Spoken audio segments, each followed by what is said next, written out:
Next on our list is another activist who has been at it for years. Brian Walsh from the Kew Cottages Coalition. Where are you, Brian?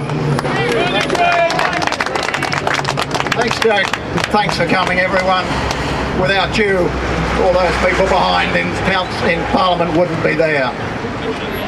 It's imperative, as Clifford has said, that in today's world, the planning law should neither be determined by developer donations, nor seen to be determined by developer donations. Now, I say that, and if you read the Sunday Age back in March with the Kew Cottages story on the front page about hundreds of millions of dollars missing, there's a story there about where the money's gone, and the only one who seems to have made a profit is the developer. But there's also a story, and it's the same story why everyone else is here today, about how the planning laws were prostituted to enable that money to be disappeared from the books. How could anyone, and this was public land of the form that David Drost was referring to, sell that land in Kew and not make money? Well, the Victorian Government did. And the way that those planning laws changed made Kew Cottages look like a shooting gallery, testing the weapons that are now being readied against you in all these other suburbs. To start off with, third-party appeal rights went. 2003. Not content with that, when the council appeared to be developing a planning scheme the government didn't like, the council was overruled, the development was called in. I think the first time a planning scheme that was actually on exhibition at the time was pulled in. Gone. No appeal rights. It got worse when some of the initial new owners complained about the shoddiness of their houses and that the community service weren't being provided. The contracts that new developers were being asked to sign with the government of the day, well, it's part of the developers building the houses, specified that they had no appeal rights against changes in the development plan. And if things that they thought had been provided in their original contracts weren't provided, too bad. Then we saw the regulators, the poor toothless tiger regulators. Well, they found it a little bit difficult to actually keep up with the problems.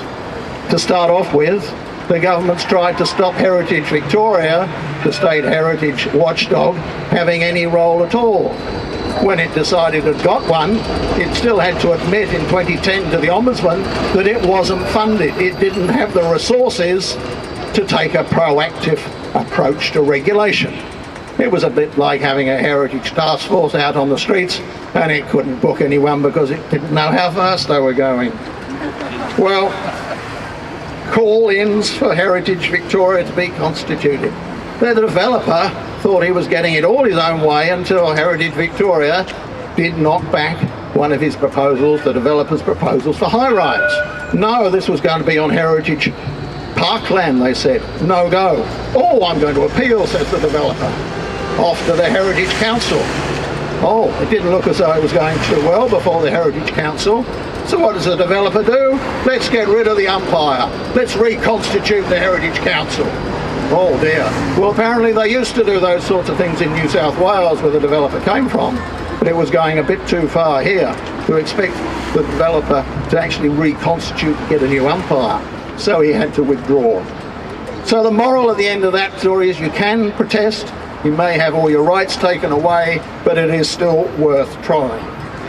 And what I think we're still seeing, and this is still an argument, it's still going on, where the government is on the one hand saying it's got all these new proposals, how the Kew Cottages are still backing the developer to build on parkland, despite saying it's not the case. It's imperative that the developer donations that started this, and it was just a few weeks before the original contract was signed that $100,000 went to the Australian Labor Party at the time, that those sorts of donations shouldn't prostitute the planning scheme. They did it in New South Wales 6-7 years ago when it got so bad, and we know what's happened in New South Wales with ICAC and all the rest of it. They had to stop it. So if they can stop it in New South Wales, why can't they stop it in Victoria? That's the challenge.